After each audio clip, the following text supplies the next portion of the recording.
एकोणतीस महानगरपालिकामध्ये मतमोजणी सुरू आहे. प्राथमिक अंदाज आहे संपूर्ण काउंटिंगचे निकाल 5 वाजेपर्यंत अपेक्षित आहे. पण प्राथमिक अंदाजावरून आपल्याला दिसत आहे की जे आम्ही वारंवार सांगायचो, डेव्हलपमेंट म्हणजे देवेंद्र फडणवीसजी आणि देवेंद्र फडणवीसजी म्हणजे डेव्हलपमेंट या विश्वासावर आणि डबल इंजिन सरकार, मोदीचं सरकार, देवेंद्रचं सरकार महाराष्ट्राचा विकास करू शकतं. देवेंद्रजी आणि मोदीचं सरकार नागरिक क्षेत्रामध्ये विकसित महाराष्ट्र करू शकतं. ग्रामीण भागातही सुद्धा असाच प्रकार मागच्या वेळी आले. मला असं वाटतं की हे मत विश्वासाचं मत आहे, हे मत विकासाचं मत आहे, हे मत देवेंद्रजी एकनाथ शिंदेचे महायुतीच्या सरकारवर विश्वासाचं मत आहे. आणि महाराष्ट्राचं सरकार आणि केंद्राचं सरकार, माननीय पंतप्रधान मोदींचं सरकार, देवेंद्रजींचं सरकार महाराष्ट्राचा विकास होऊ शकतो. हा कल दिसतो आहे. मला वाटतं हा कल आता कंटिन्यू दिसेल असं दिसत आहे. भारतीय जनता पार्टी महायुती 2 टक्क्यावर बहुमत आहे, 2/3 मेजॉरिटी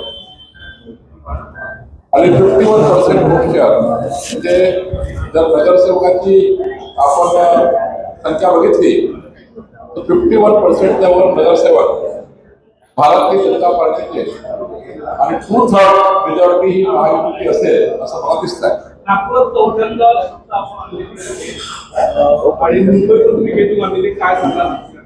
म्हणजे आधी सांगितलं की नागपूरचं जे मत आहे माननीय देवेंद्रजी नीतीच्या त्या विषयावर लोकांनी मत दिलेलं आहे. विकसित नागपूर मत दिलेलं आहे. आणि नागपूर हे उपराजधानीचं शहर, हे देशाचं आंतरराष्ट्रीय शहर आणि महाराष्ट्राचं क्रमांक 1 शहर, तिथे लोकांच्या अपेक्षा आहेत. नागपूरवरून त्या नागपूरकरांनी व्यक्त केलेले आहे. नागपूरने सुद्धा अपेक्षेला मत दिलेलं आहे, डेव्हलपमेंटच्या अपेक्षेला मत दिलं आहे. माननीय नितीनजी देवेंद्रजींच्या विकसित नागपूरला मत दिलेलं आहे. त्यामुळं नागपूरचा विजय आपल्याला चांगला दिसतोय. एकंदरीत महाराष्ट्राने डेव्हलपमेंटला मत दिलं.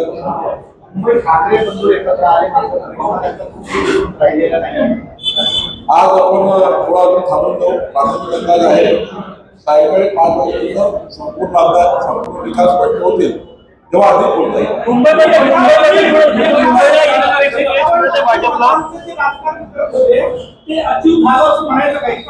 मी आपल्याला वारंवार सांगायचो की महाराष्ट्रात एकूण नगरसेवकांच्या 51% वर नगरसेवक भारतीय जनता पार्टी महायुती येथील.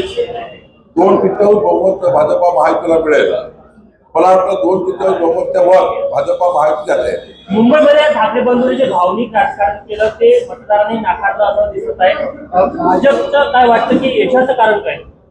एकच कारण आहे, या महाराष्ट्रामध्ये देवेंद्र फडणवीसचं डेव्हलपमेंटचं विजन,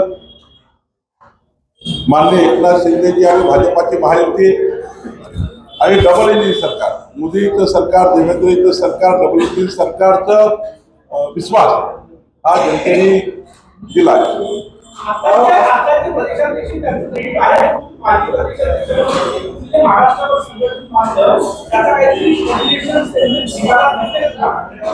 मी वारंवार सांगतो की आमचे भारतीय जनता पक्षाचे नेते देवेंद्र फडणवीसजी, आमचे अध्यक्ष रवींद्र चव्हाणजी यांनी ज्या पद्धतीने या निवडणुकीमध्ये रचना केली. मी सुद्धा एक माझ्यावर जबाबदारी या निवडणुकीची प्रभार पण दिली होती. आम्ही जॉईंटली या ठिकाणी काम केलं आणि शेवटी महाराष्ट्राचं सरकार, देशाचं सरकार, मोदीचं सरकार, देवेंद्रचं सरकार याच्या डेव्हलपमेंटच्या योजना आणि सोबत संघटन, या ठिकाणी संघटनेची भूमिका, 2 चाकं, राज्याचं, देशाचं सरकार आणि संघटना, या 2 चाकं जेव्हा एका बाजूने चालतात तर ही गाडी शेंबूरच्या स्पीड निघाली आणि मला वाटतं की संघटना आणि सरकार या दोघांनी त्या ठिकाणी अत्यंत महत्वाचं स्थान या निवडणुकीमध्ये आहे. चंद्रपूरचा निकाल अनपेक्षित आहे का? तर चंद्रपूरचा निकाल पूर्ण यायचा आहे.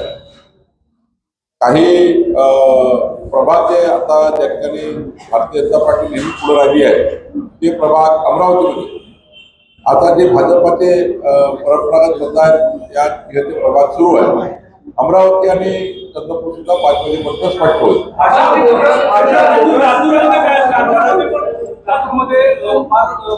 लातूरमध्ये नुकसान झालं आहे. लातूरमध्ये त्या ठिकाणी आम्ही 22 जागावर थांबलेलो आहे, 40च्या वर काँग्रेस गेलेली आहे. तिथे आम्हाला थोडं नुकसान झालेलं आहे, त्याचं आम्ही चिंतन करू आहोत.